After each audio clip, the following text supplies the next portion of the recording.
مرحبا بكم على قناة جرينتا تيم بيزاد.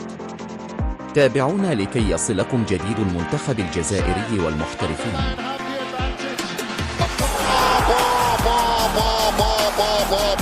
جول!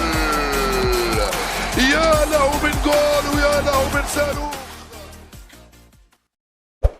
إليكم أبرز 5 لاعبين مرشحين للانضمام للمنتخب الجزائري في الاستحقاقات القادمة.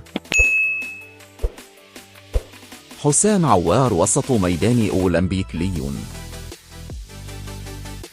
وحسب مصدر في الاتحاد الجزائري لكرة القدم، أشار إلى أن هناك اتفاقا حدث بين المدرب جمال بالماضي وكذلك اللاعب حسام عوار لتأجيل ظهوره بقميص الخضر حتى معسكر يونيو، وقد يمتد حتى إلى غاية سبتمبر القادم.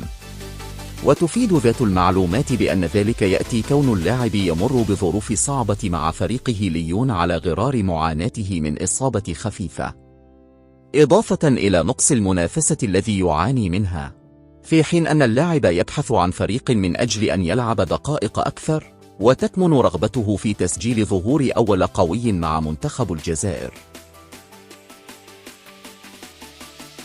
ياسين عدلي وسط ميدان ياسي ميلان. كشف موقع لاكازيت دو فوناك أن اللاعب البالغ 22 عاما اتصل في وقت سابق بالمدرب جمال بالماضي مطالبا إياه بعدم توجيه الدعوة له للمنتخب، لأنه يرغب في التركيز مع ناديه خلال الفترة الحالية، بعدما عجز عن فرض نفسه في التشكيلة الأساسية للمدرب ستيفانو بيولي منذ بداية الموسم. وأكد الموقع أن اللاعب ذو الأصول الجزائرية قدم وعدا لجمال بالماضي بالتحاقه بالمنتخب الجزائري في وقت قريب بعد مشاركته بشكل أكثر انتظاما مع الروسونيري. ميتشيل فايزر ظهير فيردر بريمن.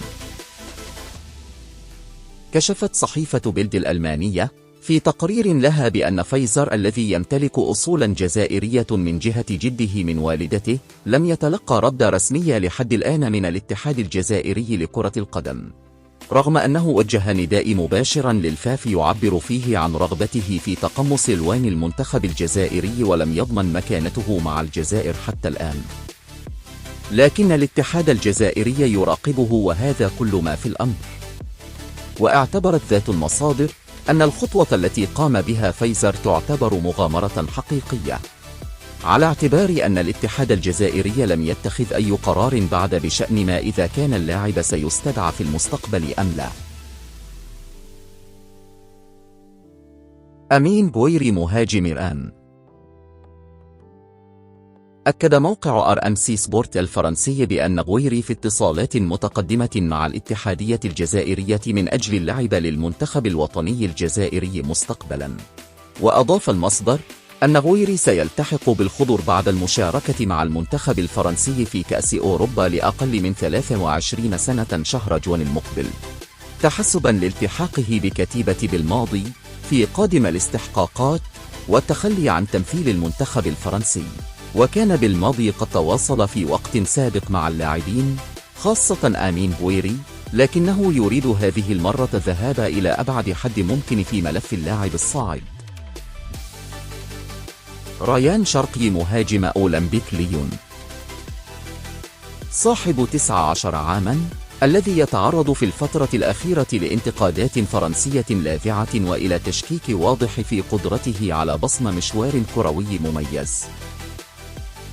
وكشف مصدر داخل الاتحاد الجزائري لكرة القدم أن المدير الفني للمنتخب الوطني جمال بالماضي لا يريد الضغط على النجمين الواعدين بويري وشرقي بخصوص مسألة حسم مستقبلهما الدولي واللعب مع الجزائر في الفترة المقبلة، مفضلا استنساخ تجربته السابقة مع نجم الجزائر الجديد حسام عوار.